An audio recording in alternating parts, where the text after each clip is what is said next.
In fact, let's stay with that story and bring in Wits University's Business School's Professor Jannie Rossouw, who joins us via our video link this morning. And Prof, I hope that you heard our reporter Pelani Pagadi there, outlining in broad strokes what the hope is around the issues that David Makhura will deal with in his address today.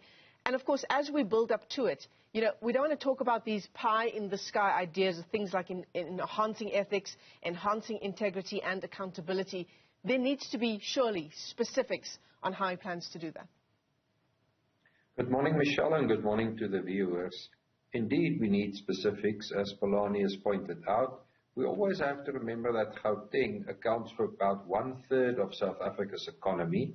If Gauteng was an independent country in Africa, it would probably have been the 6th or 7th largest economy in Africa on its own. So from that perspective, Gauteng is the economic powerhouse of the country. We therefore need specifics to know how economic growth in Gauteng will be regenerated to bring the rest of South Africa with it, and at the same time, plans for job creation. And there is currently this debate in South Africa whether the government should create jobs, whether the private sector should create jobs. I have no doubt in my own mind that it's a private sector responsibility to create jobs. The government should merely enable the private sector to create such jobs. We want to hear what the plans of the Gauteng Premier are to enable the private sector to create jobs. And Prof, the other issue is around, you know, we're talking about this post-COVID recovery insofar as our economy is concerned, and as you say, around job creation as well. But there are COVID issues that still need to be dealt with. The extent of the corruption during the period leading up to and during the pandemic, the Gauteng Health Department certainly standing out as, and this is not a good thing, as one of the best performers insofar as corruption during that period is concerned. Yeah, I must say the Education Department didn't do too badly itself in terms of corruption.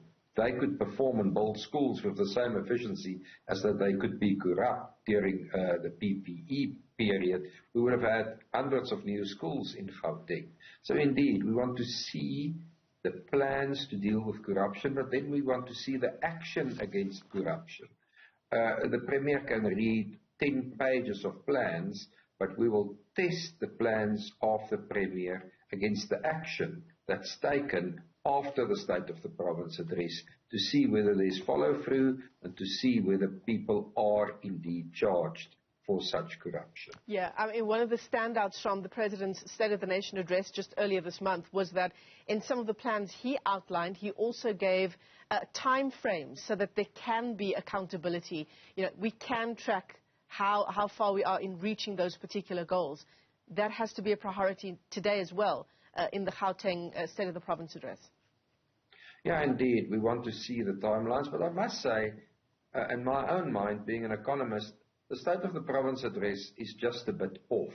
It's Monday today. We get the State of the Province address today. Mm-hmm. We have the national budget speech of Minister Enoch Godongwana in Parliament on Wednesday.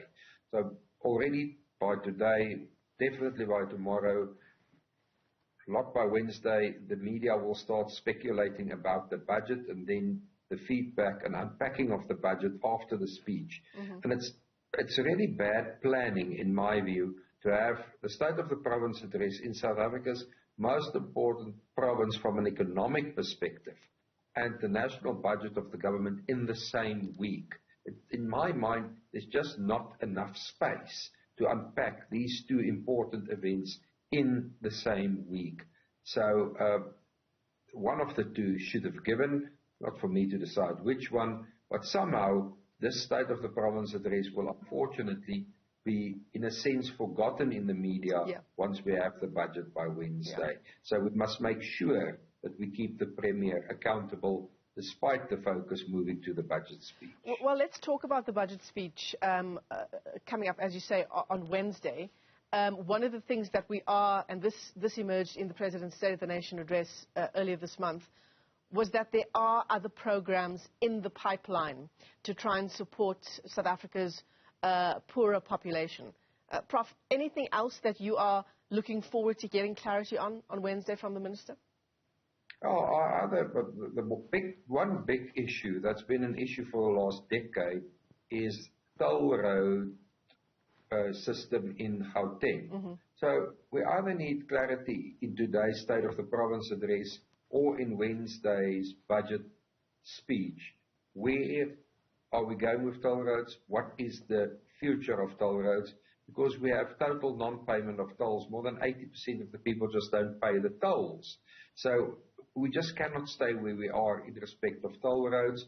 So perhaps this is the one fortuitous consequence of having these two speeches in the same week. We can figure out who's going to talk to us on toll roads, who's going to give us clarity on toll roads. Yeah, absolutely. For the rest, of course, we want to understand how, going forward, the government will ensure fiscal sustainability in South Africa in terms of its future budgets over the next 3 years. Absolutely. The issue of e-tolls, hopefully we'll get that clarity from Gauteng Premier David Makhura. Professor Jannie Rossouw, let me thank you for your time this morning, giving us a sense of what hopefully we can expect in both of those addresses. He's a visiting professor at Wits Business School. Thanks very much indeed.